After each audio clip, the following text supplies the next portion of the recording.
പിന്നെ അച്ഛൻ ഇങ്ങനെ റേഡിയോയിൽ ലളിത സംഗീത പാഠം കേട്ടിട്ട് അച്ഛൻ പഠിക്കും. എന്നിട്ട് ആ പാട്ടിൽ എനിക്ക് പഠിപ്പിച്ചു തരും. അങ്ങനെ ഞാൻ സ്കൂളിലൊക്കെ കോമ്പറ്റീഷൻസൊക്കെ പാടി. അപ്പോൾ കുട്ടിക്കാലത്ത് തന്നെ ചെറിയ രീതിയിൽ എപ്പോഴാണ് തിരിച്ചറിഞ്ഞതെന്ന് എനിക്ക് കൃത്യമായിട്ട് ഓർമ്മ വരുന്നില്ല. പക്ഷേ ഒരു 5-6 വയസ്സുള്ളപ്പോഴൊക്കെ സ്കൂളിൽ ക്ലാസ്സുകളിലൊക്കെ ഞാൻ സിനിമ പാട്ടുകളൊക്കെ പാടുമായിരുന്നു. പാടി തുടങ്ങി. പിന്നെ ഒരു 3ാം ക്ലാസ്സിലൊക്കെ പഠിക്കുമ്പോഴാണ് ലളിതഗാന മത്സരത്തിനൊക്കെ തുടങ്ങിയത് എപ്പോഴാണ്? ഏത് അപ്പോഴൊക്കെ അച്ഛൻ തന്നെയാണ് പാട്ടുകൾ പഠിപ്പിക്കുന്നത്. അന്ന് ഞങ്ങൾ കുട്ടനാട്ടിലാണ്, ആലപ്പുഴയിലെ കൈനഗിരി എന്ന് പറഞ്ഞ ഗ്രാമത്തിലാണ്. കുട്ടനാടെന്ന് അറിയാലോ, ചുറ്റും വെള്ളമായിട്ടുള്ള ഒരു സ്ഥലമാണ്. രമണീയമായിട്ടുള്ള അതെ, പക്ഷെ പ്രകൃതി രമണീയൊക്കെ അവിടെ ഉണ്ട്. പക്ഷെ യാത്രാ സൗകര്യം അന്ന് തീരെ ഇല്ല. എന്താ വെച്ചാൽ ബോട്ടിൽ വേണം പോകാൻ. അന്ന് ആലപ്പുഴയിൽ നിന്ന് 1 മണിക്കൂർ ബോട്ടിൽ കയറിയാലേ കൈനഗിരിയിൽ എത്തുള്ളൂ, തിരിച്ചും. അപ്പോൾ എന്ത് കാര്യത്തിനും അത് ബോട്ടെന്ന് പറഞ്ഞാൽ ഒരു 10 മിനിറ്റിലും ബോട്ടൊന്നും ഇല്ല. 1 മണിക്കൂർ, 2 മണിക്കൂർ, 3 മണിക്കൂർ കഴിഞ്ഞൊക്കെയാണ് ഒരു ബോട്ട്.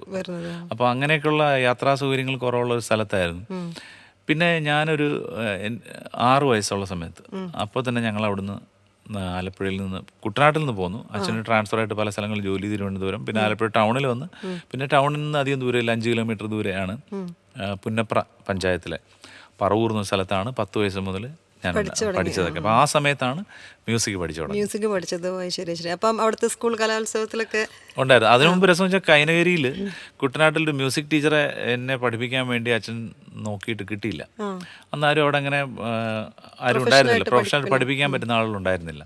അന്ന് അവസാനം ഒരു ഡാൻസ് ടീച്ചറിനെ കണ്ടുപിടിച്ചു. അപ്പോൾ ഒരു മാഷ്, അദ്ദേഹം ഡാൻസ് മാഷാണ്, ഒരുപാട് സ്റ്റുഡൻസ് ഉള്ള ഒരു മാഷാണ്. എന്നാൽ പിന്നെ നീ ഡാൻസ് പഠിക്കുമെന്ന് പറഞ്ഞിട്ട് എന്നെ ആദ്യമായിട്ട് ഞാൻ പഠിക്കാൻ ചേരുന്നത് ഭരതനാട്യമാണ്.